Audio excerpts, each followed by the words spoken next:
everyone, welcome back to Homestead Corner, and today I've got a 30-day food supply for 20 bucks.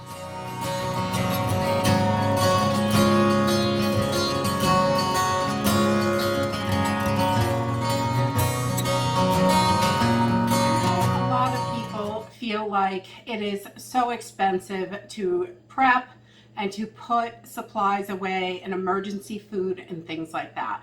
But it really doesn't have to be expensive.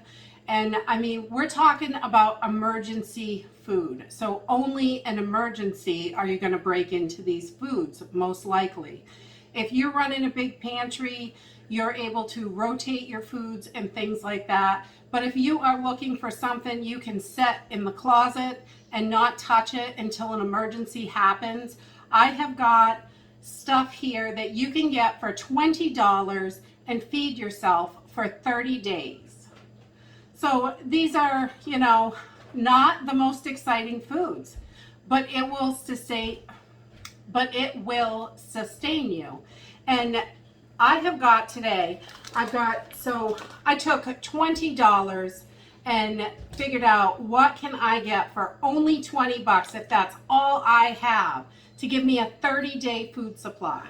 So you can get these pinto beans, an 8-pound bag of pinto beans for about 6 bucks at your local Walmart. You may be able to get them cheaper other places, I'm not sure. That's the cheapest we can get them in bulk around here. And this has 103 servings in it. So you're gonna be able to have beans 3 times a day, which it's a lot of beans, but you will have it. And this will sustain you. So the next thing that I have is a let me turn this around so you can see it, a 20-pound bag of long grain white rice. Both of these are gonna last in your pantry for 30 years or so. You do not have to worry about them going bad. They're gonna be just fine. And this bag of rice, 20 pounds of rice, is 202 servings of rice. So that is a good amount of rice for one person for 30 days. So in the next thing, these are about $9 in my area for a 20-pound bag of rice. You might be able to get it a little bit cheaper. It really depends on your area. It may cost a little bit more for you, but this is $9, and then the beans are $6, so we're at $15 right now. The next thing that I would add into this is canned peas. These are gonna last in your pantry as well. These canned peas, there is 3.5 servings in here, and you can get these for 50 cents a can, and you could get 10 cans for your remaining $5.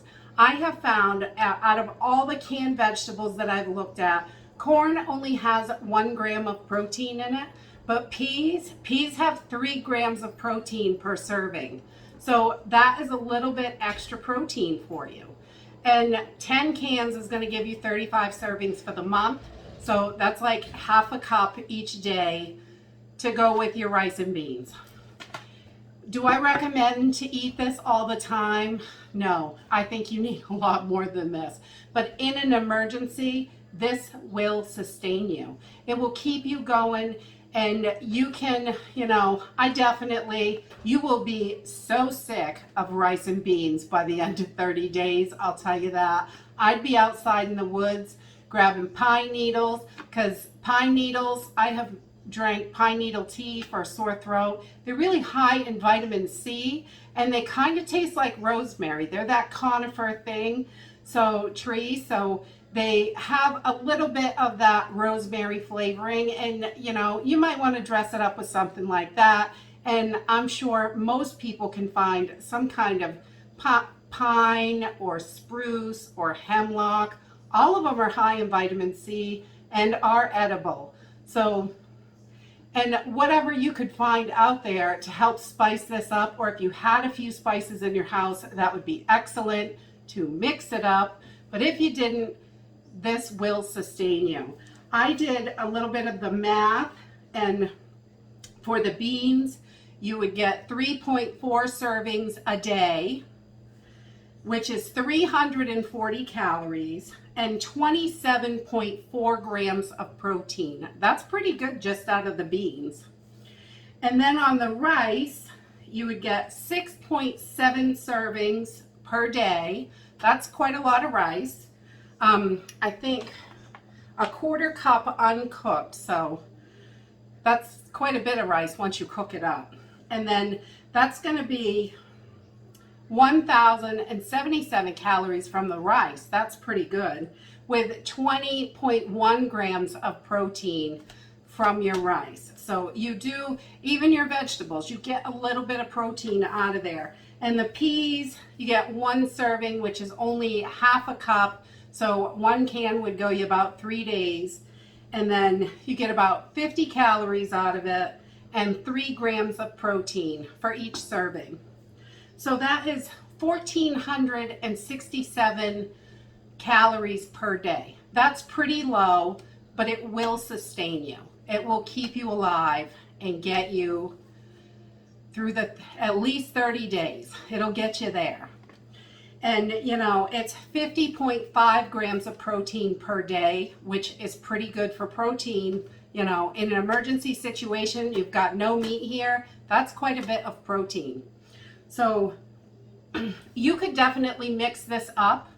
I personally would choose peas because of the higher protein in them. And they have 3 grams of dietary fiber in them.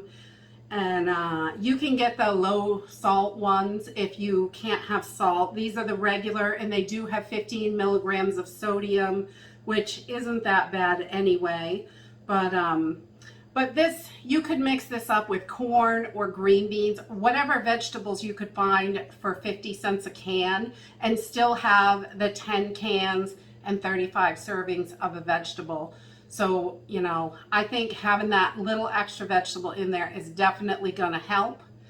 You know, anything you could forage outside, flowers, plants, anything that you know is edible that you could safely eat. If you have, you know, sunchokes or something you could dig up, those are great. It's like kind of like a potato, or Jerusalem artichoke it's also called. They grow wild around here on the hillsides and stuff. So I mean, if you could forage for something, that would definitely help out and add more variety to the meals. But this stuff will sustain you. And if you just are going to put it away, you could just, if you can get a free bucket, a lot of bakeries will hand out a free, they'll give away like their frosting buckets, and they're usually dirty and you got to wash the frosting out, but it's free, you know, if you're nice about it. You know, a lot of times they give them away. Our local bakery stuff does not give them away. You have to buy them, but they're pretty inexpensive. And even like the Chinese restaurants and stuff around, they will a lot of times sell their airtight buckets, which those are a pretty good deal usually. We get them for about $3 a bucket. And again, you have to clean them out, but it doesn't take much. Or if I didn't have a bucket, any glass jar with a rubber seal lid, I would freeze these for a few days, the beans and the rice, just to make sure there's nothing living in there. And you could pack them up in glass jars, old jelly jars, things like that. If it's got that rubber seal in the top, you can close that down. They are going to be just fine in there. And, you know, those are free containers if you've already got them kicking around the house. But that is it. I just wanted to share a super cheap way for only 20 bucks to feed one person for 30 days. It's not going to be the most wonderful meal selection, but it will keep you alive in that emergency situation. And this is 20 bucks is really easy to pull. You know, you could collect bottles and collect up 20 bucks. And so even if you have no cash, there are ways, you know, to do it, to just have it so you have that 30 days worth of food and just a little something to fall back on if you absolutely have to. And that's it for today. If you like this video, give me a thumbs up. Subscribe. We'll see you in the next video. Bye.